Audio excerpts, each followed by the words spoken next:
Movilac, SFR Entreprises, EDF, Groupe Quartier Français, Holcim et la Chambre de commerce et d'industrie vous proposent les nouveaux défis. L'ADIR et RFO Réunion, avec le concours de l'Europe et la région, présentent les nouveaux défis.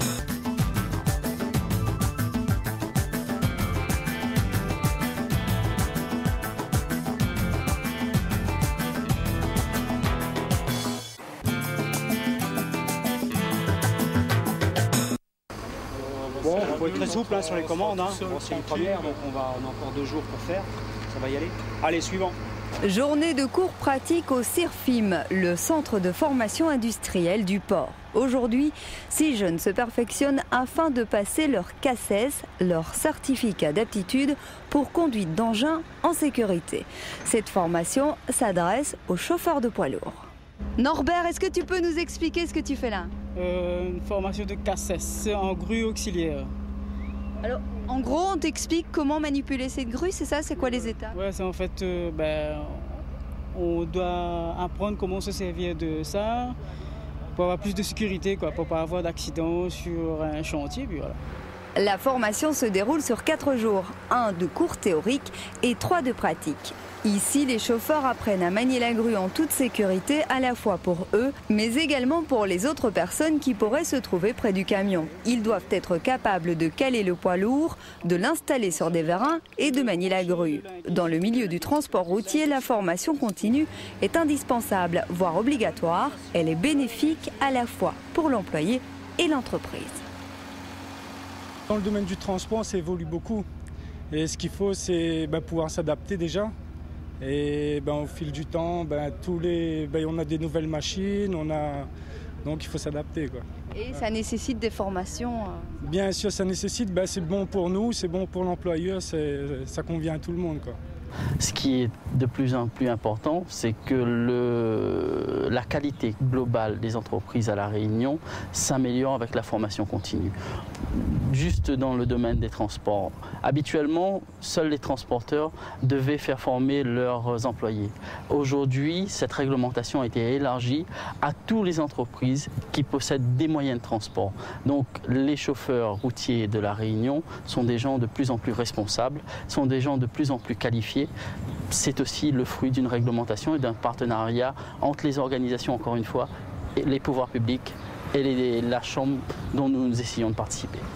Autre formation en entreprise cette fois-ci. Pendant l'intercampagne sucrière, les employés de l'usine du Gol sont nombreux à suivre des formations. Cela peut aller d'une formation sur le processus de fabrication de la canne à ici, une formation d'initiation à la conduite du pont roulant.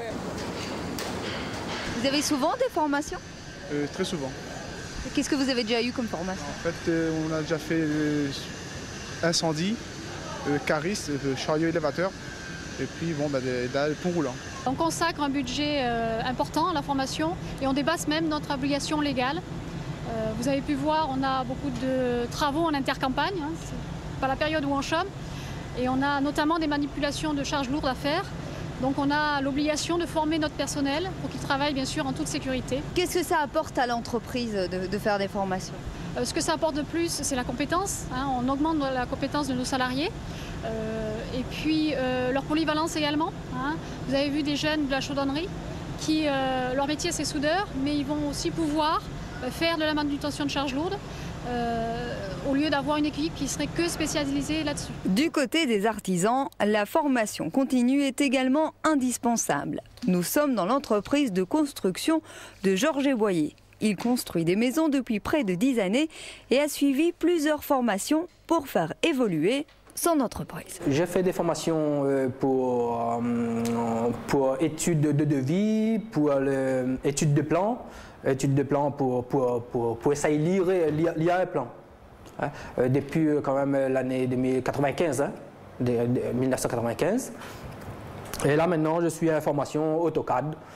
AutoCAD c'est un logiciel de dessin. En fin de compte en 2D et en 3D. En matière de formation continue professionnelle, il y a une offre globale qui s'adresse donc aux chefs d'entreprise, aux salariés, aux jeunes, aux conjoints et aux demandeurs d'emploi. Donc, si vous voulez, il y a différents types de formations. Il y en a peut-être 200 sur un book global, quoi. C'est important pour la Chambre des métiers d'avoir une offre de formation continue comme celle-là? Comme nous souhaitons améliorer la qualification, le niveau de qualification des chefs d'entreprise et des salariés, parce que c'est une équipe, il est important évidemment d'avoir une formation, une proposition de différentes formations pour ces personnes. Autre entreprise qui a évolué grâce à la formation continue, celle de Print 2000. Eric a fait le déplacement jusqu'en métropole pour suivre une formation de graphiste. J'ai fait une formation de 6 mois à l'École des Gobelins, en partenariat avec le CFA de Saint-Giléo. Une formation qui s'appelle CQP OSTI. C'est-à-dire certificat professionnel, enfin certificat et qualification professionnelle opérateur texte et image. Donc, si vous voulez, ça consiste à apprendre tout un système de PAO, les logiciels de graphisme, les mises en page et tout ça. Ça m'a permis non seulement d'être à jour sur certains logiciels, ça m'a permis d'intégrer ma place et d'apporter un plus à l'entreprise.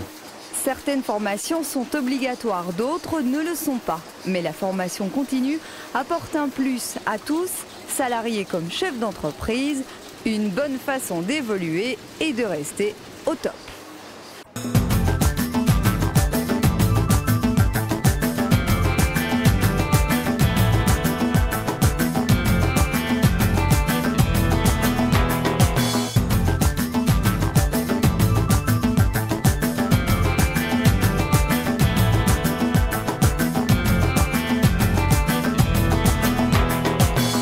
Movilac, SFR Entreprises, EDF, Groupe Quartier Français, Holcim et la Chambre de commerce et d'industrie vous ont proposé les nouveaux défis.